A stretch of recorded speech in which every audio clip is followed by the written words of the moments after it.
Hola, bienvenidos al canal La Inteligencia Espiritual. Hemos comenzado una nueva serie llamada De la imperfección humana a la perfección en Cristo, siempre con la intención de demostrar cómo la palabra de Dios me confronta para mi perfeccionamiento espiritual. Para este estudio he realizado una revisión sistemática sintetizando las evidencias disponibles en estudios primarios, Biblias en diferentes versiones, Biblias de estudio, diccionarios que me han permitido sintetizar y realizar los estudios bíblicos con la ayuda del Espíritu Santo que hace clara la verdad de la revelación escrita.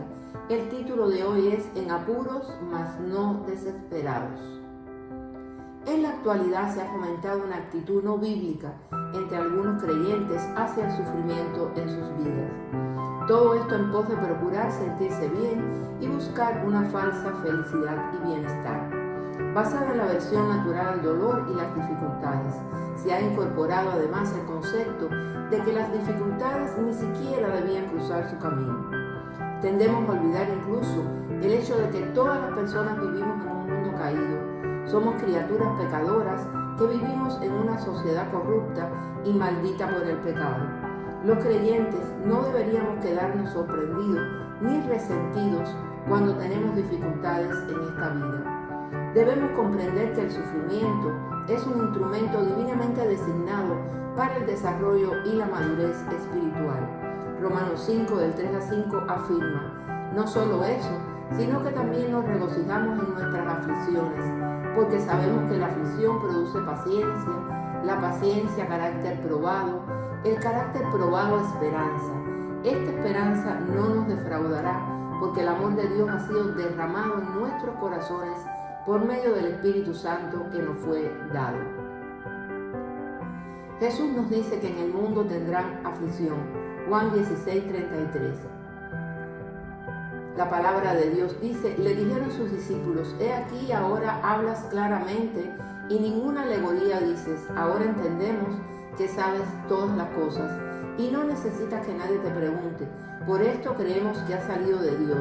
Jesús les respondió: ahora creen. He aquí la hora viene y ha venido ya, en que serán esparcidos cada uno por su lado, y me dejarán solo.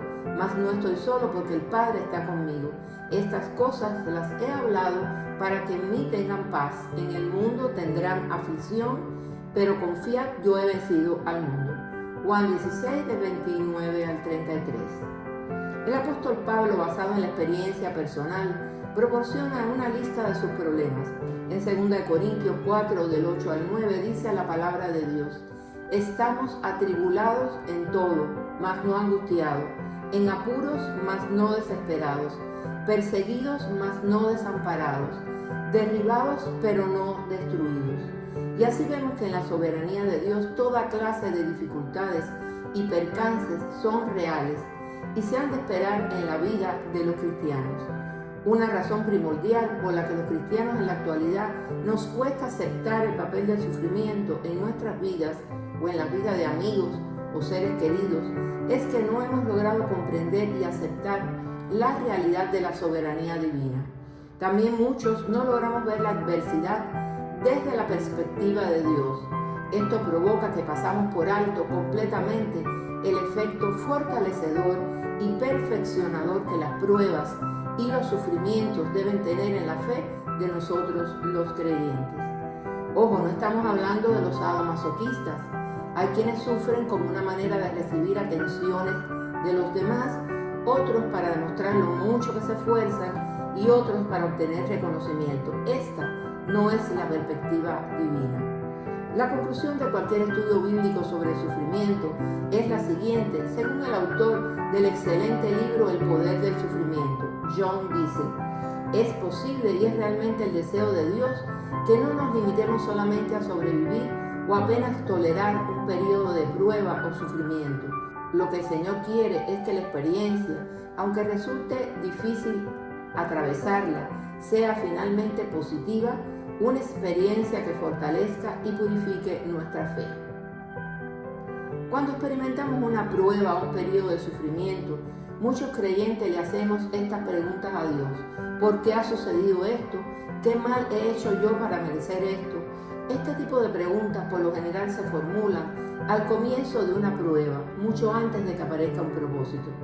Aquellos que sufren o aquellos que tratan de aconsejar a quienes sufren, en ocasiones mencionan el pecado como la causa estándar de la angustia.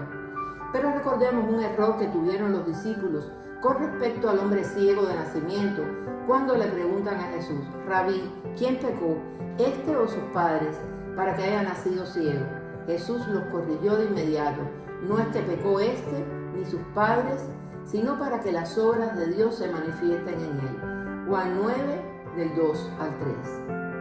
Nuestro Señor Jesucristo, en su propio sufrimiento y muerte, constituye un ejemplo sin igual de que alguien puede estar completamente en la voluntad de Dios, ser dotado de un modo supremo y ser usado por Dios en el ministerio, ser perfectamente justo y obediente para con Dios, pero aún así experimentar el sufrimiento.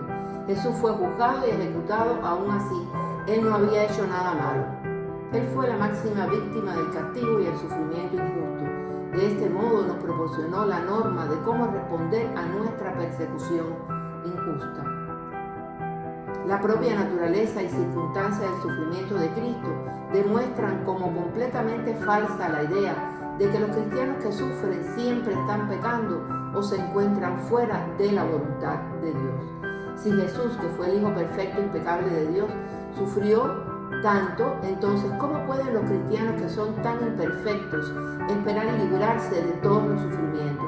La respuesta es que no podemos, como demuestra 1 de Pedro 2, del 21 al 24. Pues para esto fueron llamados, porque también Cristo padeció por nosotros, dejándonos ejemplo para que sigan sus pisadas, el cual no hizo pecado ni se halló engaño en su boca, quien cuando le maldecía no respondía con maldición, cuando padecía no amenazaba, sino encomendaba la causa al que juzga justamente, quien llevó él mismo nuestros pecados de su cuerpo sobre el madero para que nosotros, estando muertos a los pecados, vivamos a la justicia y por cuya herida fuimos sanados.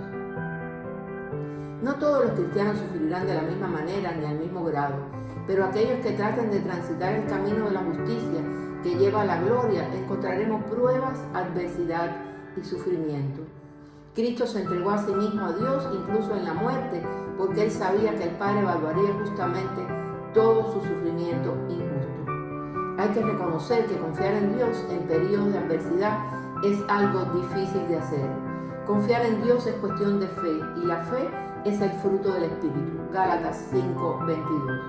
Solo el Espíritu Santo puede hacer que su palabra cobre vida en nuestros corazones y cree la fe.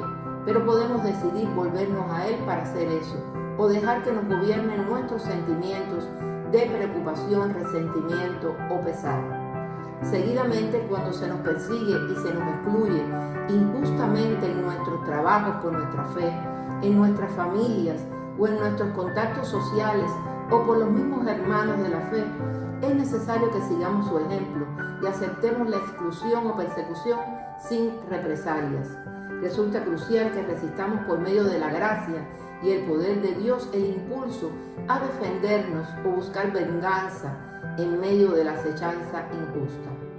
Romanos 12, del 17 al 21 dice: no paguen a nadie mal por mal, procuren hacer lo bueno delante de todos. Si es posible y en cuanto dependa de ustedes, vivan en paz con todos. No tomen venganza, queridos hermanos, sino dejen el castigo en las manos de Dios, porque está escrito: mía es la venganza, yo pagaré, dice el Señor. Antes bien, si tu enemigo tiene hambre, dale de comer, si tiene sed, dale de beber. Actuando así harás que se avergüence de su conducta. No te dejes vencer por el mal, al contrario, vence el mal con el bien. Sencillamente necesitamos encomendar nuestras almas constantemente por medio de la fe al cuidado de quien pronunciará un veredicto justo y nos traerá gloria eterna. Humíllense pues bajo la poderosa mano de Dios, para que Él los exalte a su debido tiempo. Depositen en Él toda ansiedad, porque Él cuida de ustedes.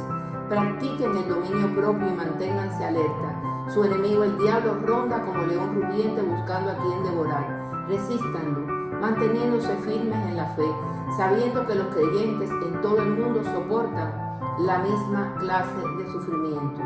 Mas el Dios de toda gracia, que nos llamó a su gloria eterna en Jesucristo, después que hayamos padecido un poco de tiempo, Él mismo nos perfeccione, afirme, fortalezca y establezca. Primera de Pedro 5, del 6 al 10. Gloria a Dios.